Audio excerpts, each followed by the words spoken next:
Assalamualaikum warahmatullahi wabarakatuh. Waalaikumsalam warahmatullahi wabarakatuh. Sahabat Indonesia, sahabat Terasi Bulog Channel di mana saja berada, semoga tetap sehat dalam lindungannya, diberikan rahmat, hidayah, serta berkah dan barokah. Amin.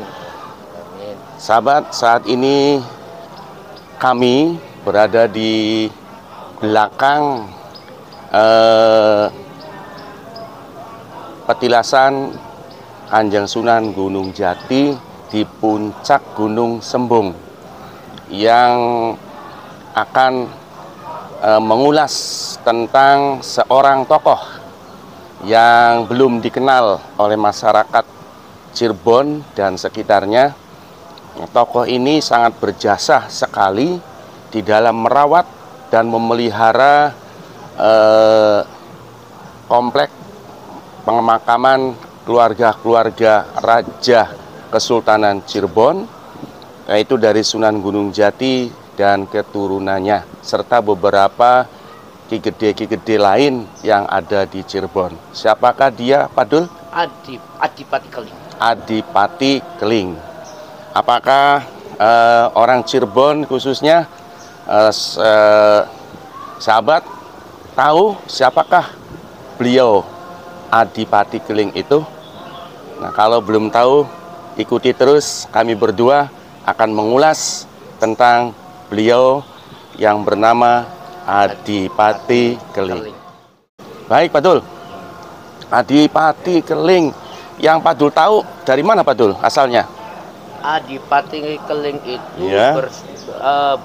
Dari India, Pak. Dari India. Kok tahu Pak Dul dari India? Dari mana, Pak Dul? Soalnya pada waktu kejadian itu ya kejadiannya Sunan Gunung Jati, Pak ya. Ya.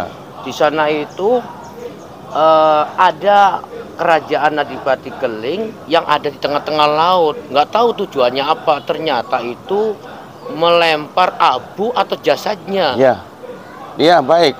Sahabat, Adipati Keling itu konon katanya menurut catatan sejarah, baik itu dari sumbernya dari Mertasinga maupun dari Kuningan, Adipati Keling itu konon katanya berasal dari kerajaan Kalingga. Nah, Kalingga itu adalah sebuah daerah yang konon berada di kawasan India. Nah, saat itu Adipati Keling mempunyai tugas melarung abu jenazah rajanya. Melarung itu adalah menghanyutkan. Oh, menghanyutkan. Menghanyutkan abu jenazah rajanya. Dan adat orang Kalingga, abu jenazah tersebut setelah dilarung ke laut ditunggu selama berhari-hari. Nah, itu selama berhari-hari ditunggu oleh Adipati Keling beserta 100 anak buahnya atau pasukannya. Nah, saat itu Kanjeng Sunan Gunung Jati dalam melakukan perjalanan dari Ampel menuju Kediri. Nah, di situ menurut riwayat atau sejarahnya di tengah laut menemukan ada sekelompok orang sedang melarung abu jenazah, yaitu Kanjeng Adipati Keling beserta pasukannya. Disitulah Sunan Gunung Jati kemudian meluruskan adat-adat yang tidak sesuai dengan ajaran Islam, karena abu jenazah ditunggu itu tidak ada manfaatnya, begitu konon katanya.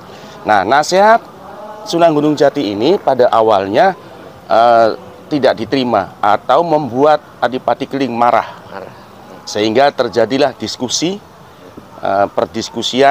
perdebatan sampai dengan kemungkinan besar Kanjeng Sunan pun memberikan nasihat dan berusaha meluruskan, sementara Adipati Kelingnya tidak terima. Terjadilah di situ peperangan, kemungkinan besar adu kesaktian. Karena mungkin Adipati Keling merasa punya pasukan. Nah, disitulah kemudian Adipati Keling beserta 100 pasukannya tunduk, dapat ditaklukkan, dapat dirobohkan, dan masuk ajaran agama Islam. Nah, setelah masuk ajaran agama Islam, kemudian Adipati Keling dibawa ke Cirebon dan diberi jabatan khusus sebagai penghormatan karena Adipati Keling bukan orang sembarangan. Itu merupakan adipati satu kerajaan Kalingga ya. Nah, awalnya diberi jabatan sebagai penjaga keamanan laut Cirebon beserta Ki Gede Bungko. Nah, karena Adipati Keling ini sudah terbiasa memulasara jenazah atau mengurusi jenazah, kemudian Adipati Keling diberi jabatan khusus sebagai penjaga atau merawat makam-makam keluarga besar Kesultanan Cirebon.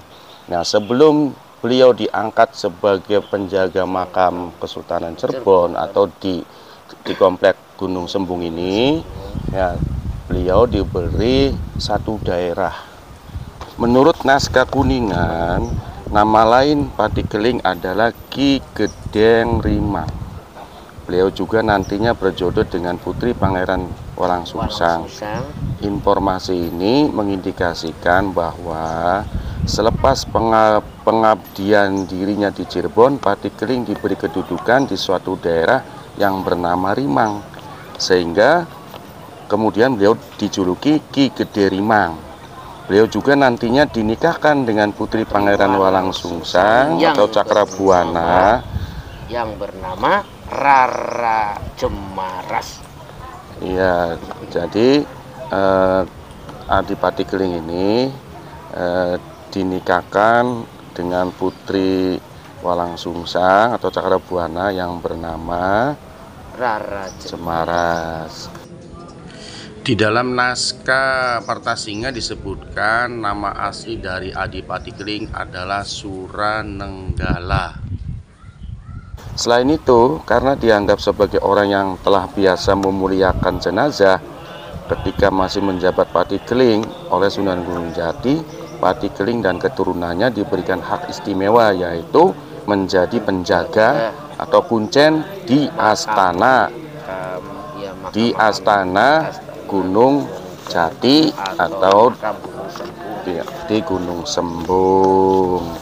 Nah, itu makam Gunung Jati bukan sembarang makam.